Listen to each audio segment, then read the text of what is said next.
Nous allons présenter les mesures de position pour une variable quantitative discrète.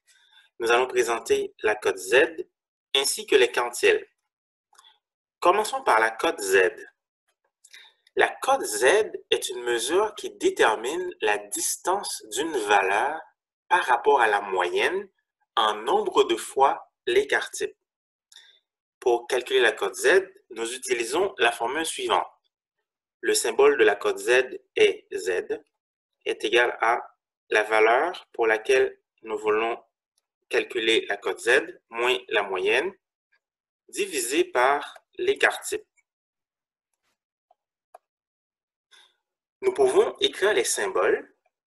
Donc, la valeur est X moins la moyenne X bar ou mu divisé par l'écart type S ou sigma.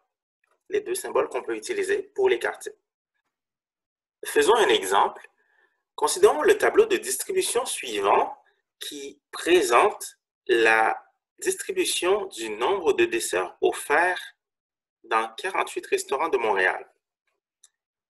Le nombre de desserts offerts est la variable. Calculons la cote Z pour chacune de ces valeurs. Les restaurants qui offrent 3 desserts ont une cote Z qu'on peut calculer de la façon suivante. Z est égal à 3 moins la moyenne divisé par l'écart type.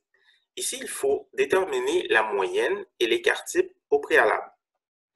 On peut utiliser notre calculatrice. On trouve la moyenne X bar qui est égale à 4,65 et l'écart type S qui est égal à 1,26. Donc, la cote Z de 3, c'est 3 moins 4,65 divisé par 1,26. Nous obtenons moins 1,31. Que représente cette valeur? Premièrement, le signe de la cote Z ici est négatif. Cela nous dit que la valeur 3 est en dessous de la moyenne.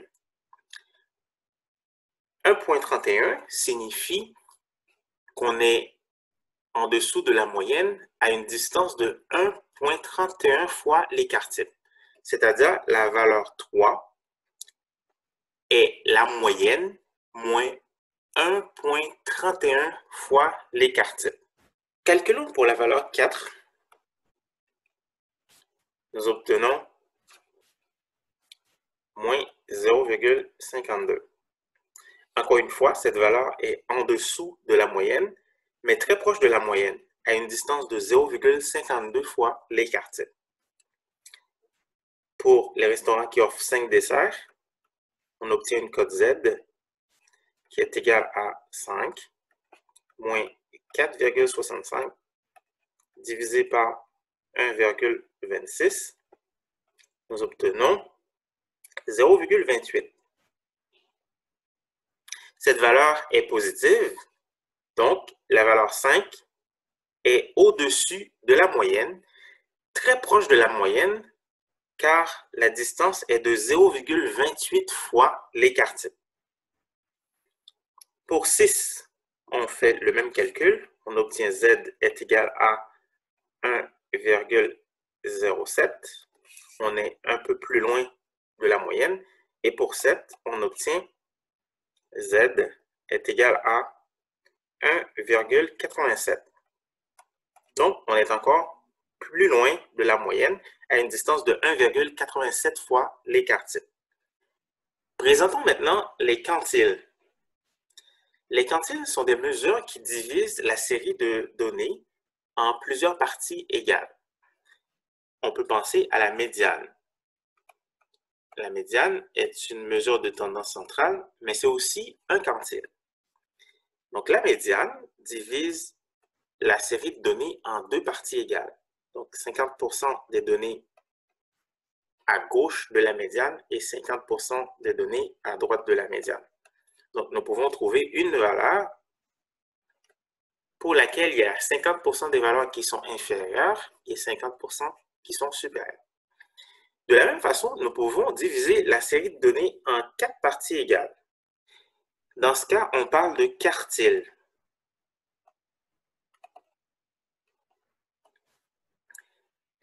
Pour diviser une série de données en 4 parties égales, on a besoin de 3 séparateurs.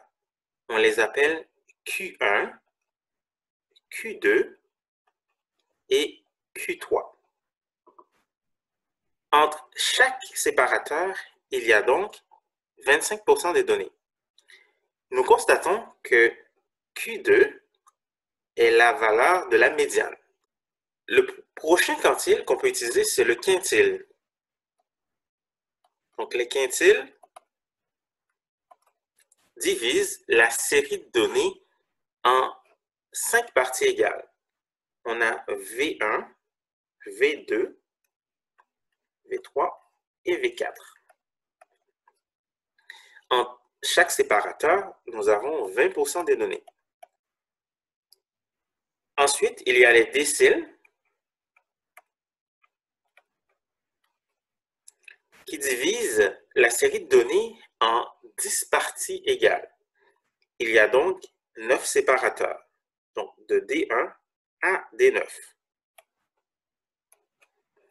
Entre chaque séparateur, pour les déciles, on a 10% des données. Enfin, on a les centiles qui séparent la série de données en 100 parties égales. Considérons la distribution de la variable nombre de desserts pour 48 restaurants de Montréal. Nous voulons évaluer les quantiles suivants. Avant d'évaluer des quantiles, nous pouvons calculer les pourcentages cumulés. Cela nous permettra de déterminer rapidement dans quelle classe ou dans quelle valeur on a un pourcentage donné. Le premier pourcentage qu'on a, c'est 20,83. Pourcentage cumulé, lorsqu'on additionne cette valeur avec la valeur suivante, nous obtenons 50%. Lorsque nous additionnons 50 avec 25, nous obtenons 75%. On continue de cette façon. On calcule les pourcentages cumulés. Et on arrive à 100%. Donc, si nous voulons déterminer Q3, on se souvient que Q3 est un quartile, c'est-à-dire qu'on a la série de données qui est divisée en 4 parties avec 3 séparateurs. On a Q1, Q2 et Q3. On a vu que Q3, en dessous de cette valeur-là, il y a 75% des données. Et en haut de cette valeur-là, il y a 25% des données.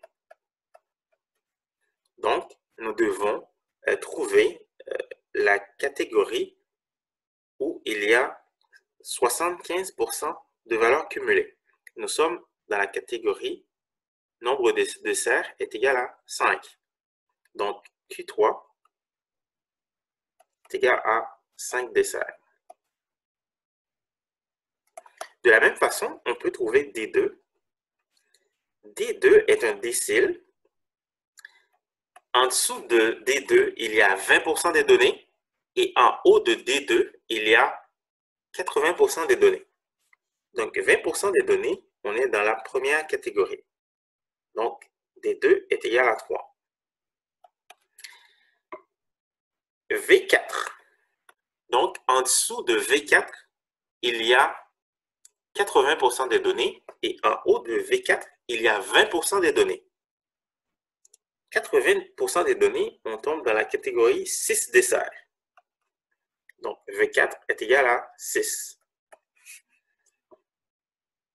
C94, 94%, on est dans la dernière catégorie.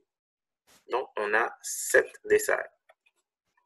Voilà comment on peut calculer des quantiles pour une variable quantitative discrète.